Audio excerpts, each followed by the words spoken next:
Bonjour, mi amigos. Oh, wait, This is What in the ADHD. I'm Sydney, and today we're going to be talking about Rejection Sensitive Dysphoria, or RSD for short. So we're going to attack this from a few angles today. First, we're going to talk about what it is. Then we're going to talk about what it feels like to the people that have it. Next, where it came from. How do we develop RSD? And then we're going to discuss the different parts of your life that it can affect. Spoiler alert, it can affect every aspect of your life. And then lastly, I'm going to give some ideas for how we can alleviate some of the things that come with RSD, how we can fix it. So what is RSD exactly? Before we talk about that, I wanted to make sure that we had emotional dysregulation covered. Emotional dysregulation is having a very extreme or impulsive emotional response to something and then not being able to keep that in an acceptable and an appropriate range. You're going to get angry at things that shouldn't maybe they would make a normal person mad, but you get really, really angry about it. You get really, really sad about things that maybe you shouldn't be that sad about. Stuff like that. Emotional dysregulation can be experienced by anybody, but you are more likely to experience emotional dysregulation if you have ADHD, autism spectrum disorder, bipolar disorder, borderline personality disorder, PTSD, or like other mood disorders like depression. So now onto the reason that you're here, RSD. What is it? While rejection sensitive dysphoria is an extreme emotional response to things, it is also classified as being extremely emotionally sensitive to the prospect of certain things. And those certain things would be the fear of being rejected by others, the fear of being disagreed with, the fear of being criticized. That's a really big one for me. Fear of being judged by other people, or that you're going to be a disappointment to others, or even that you're going to be a disappointment to yourself. So rejection sensitive dysphoria is like the fear of the possibility of those things before they even happen. So now we know what RSD is.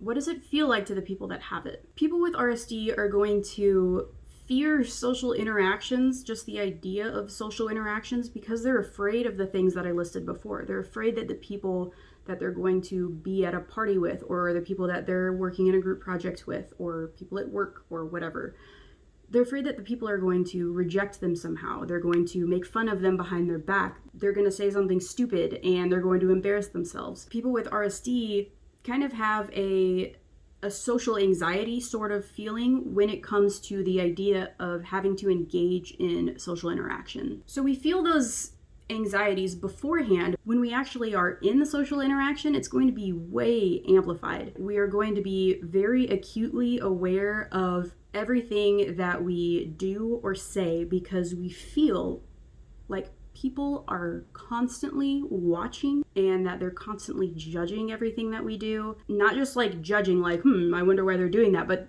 we're in our minds, we're thinking, wow, they're probably wondering why I just picked up 2 pieces of cheddar cheese instead of a cheddar and a jalapeno piece of cheese. We think that everything we do is being scrutinized by other people, when in reality it's probably not. I say probably, it's not.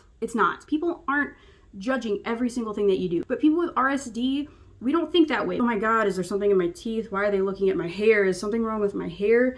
And then you're gonna like try to crack a joke and no one's gonna laugh. People aren't gonna think about that. They're gonna be like, okay, yeah, whatever. And then they're gonna move on. But you are not going to move on. You're going to sit and think about that joke that no one laughed at for the next 16 years. Lie awake every night until 4 a.m. thinking about how stupid it was that you said that. That's basically what RSD is. You're just afraid of what other people's perceptions are of you, and you react to it way too intensely. I'm not really sure what normal people feel. I don't know if normal people feel this way like all the time, like if they're constantly thinking. That's why I hate going to the gym, because I feel like I was only on the elliptical for 10 minutes. People are gonna judge that. Are they watching what I'm doing? Like, am I lifting it right? Are they seeing how much weight I'm lifting? Are they judging that I can only lift 40 pounds instead of 45 or 50 pounds? I hate going to the gym because I'm afraid of being judged. And that is a huge aspect of RSD. You are constantly concerned about what other people are thinking about you. So now we know what RSD is and what it feels like, but where the heck does it come from? Why do people with ADHD have such a fear of being rejected? Well, the answer may surprise you. It won't. It comes from our childhood.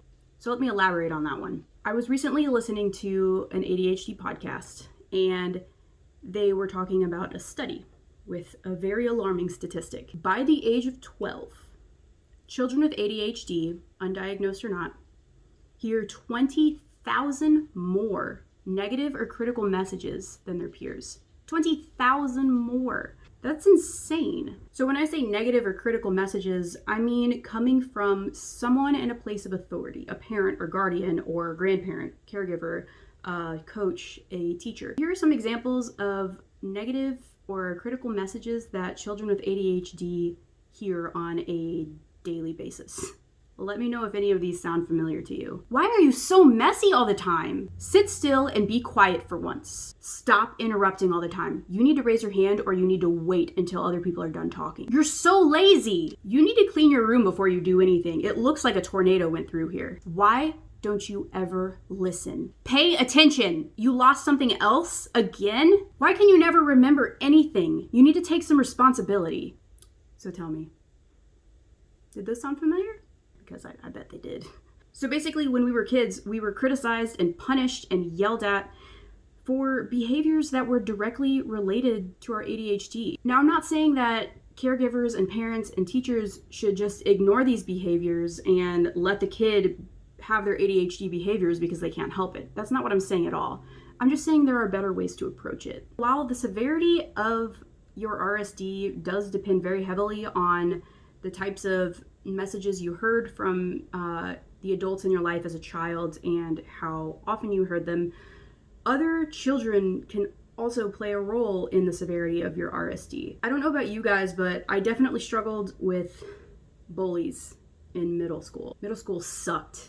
I was reading a study recently and it showed that children with ADHD are rejected more by their peers than neurotypical children. And it is likely because these other children see the kid with ADHD as the weird kid or the kid that talks too much. That hurts a kid's feelings. We don't understand those things when we're kids, but we remember that and we harbor that, and then it just kind of festers, and then we turn into adolescents and adults that anticipate being rejected. We are going to reject other people before they have the chance to reject us. So that's why a lot of times people with ADHD in their teen and adult years, they're not liked by a lot of people because, you know, it's a defense mechanism because we were so used to being ridiculed and made fun of and bullied when we were kids. So now that we know what RSD is, what it feels like, and where it comes from, what aspects does it affect in your life? Like I kind of gave away earlier, RSD can definitely affect every aspect of your life. It can affect work or school if you're a college student. You're sensitive to feedback from your boss. Maybe you didn't do something to the level that they were expecting, but they were just giving you constructive criticism, and now you think that they hate you because they said that you need to do a better job, and now you're quitting your job.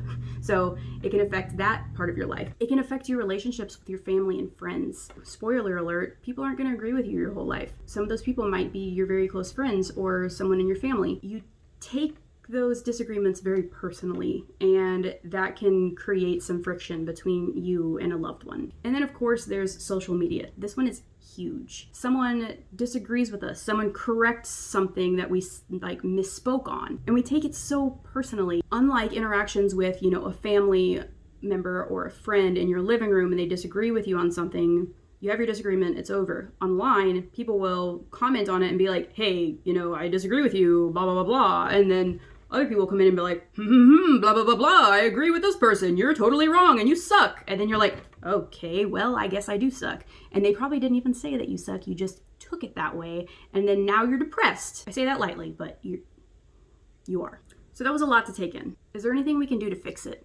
The short answer is yes, but it's going to take a lot of work. The first step to fixing your RSD, being mindful. Now, when I say be mindful, I don't mean become a yoga master, go to the monasteries and take a vow of silence for a year and be kind to everybody and become a vegan. Like, that's not what I mean. Nobody has time for that. I mean, for the next week or so, when something happens that provokes an emotional response, just take note of it. Practice becoming more aware of what's going on inside of you. You don't need to change anything yet. Just practice becoming aware. Then, once you feel comfortable with recognizing those feelings and those emotions, then you can start to judge them. But be kind to yourself. Be nice. Don't be like, well, that's a stupid thing to be sad about, you wimp. Like, that's not going to help. You have RSD. I mean, come on, don't do that. Something that I find very helpful is writing it down. And then you're going to want to assess what you wrote and be like, okay, so this happened and it made me feel offended and depressed. Why? It's really important for you to assess how something made you feel and why you think it made you feel that way. 9 times out of 10, whatever the person said or did, they didn't mean it in the way that you took it. So you are responsible for yourself. You are 100% responsible for your RSD. Nobody else is responsible for making you feel better. That is why it's important to write things down so that you're not throwing all of your stuff onto someone that you love. Here's what happened, and I'm stressed out, and people hate me, and I'm deleting my Instagram, and I'm dropping out of grad school. That's a personal thing, but write it down. Reflect on it later on your own. But like I said, you are responsible for yourself. You are responsible for your own RSD. Because here's the problem. When you overreact to something, like I said, I hate using that word, but it's kind of true. Is it not true? It's true. It's true. It's true. You don't think it's an overreaction. Maybe you think about it like 3 years later at 2 o'clock in the morning and you're like, shit, that was an overreaction. But if you're not aware of how you're reacting and the emotions that you're feeling and how you are responding to them, and when your friends and your family come to you and say, hey, that was a little bit of an overreaction. Girl, let me tell you, you do not want to tell someone that they are overreacting, because guess what that's going to do? That's going to make it worse, especially for someone with RSD. Because even if they do try to help you, you're not going to want their help. You're going to think they're criticizing you, and you're going to think that they hate you as a person for telling you that you're overreacting, even though you were overreacting, right? So you need to be responsible for yourself. Be mindful. Other options are, of course, cognitive behavioral therapy, CBT for short, or any type of therapy. I personally do not go to therapy because I am afraid of therapists. I don't want to cry in an office for an hour, and I don't want them to judge me. It's kind of ironic. But therapy would be a great option, great idea for anybody considering it. There are medications for ADHD that are non-stimulants, cognition enhancing meds. One of them would be, these are generic names, guanfacine, and then the other one, clonidine. Maybe talk to your doctor about that if you feel like your RSD symptoms are really severe. So that's what I have for you today. Hopefully this was helpful, at least from the perspective of understanding RSD a little more. Don't forget to like and subscribe. I'd really appreciate a thumbs up on this video if you found it useful or whatever. And if you don't like and subscribe, I'm definitely gonna think that you're rejecting me and I might be really depressed. I'm joking. I'm not joking. See you guys next time.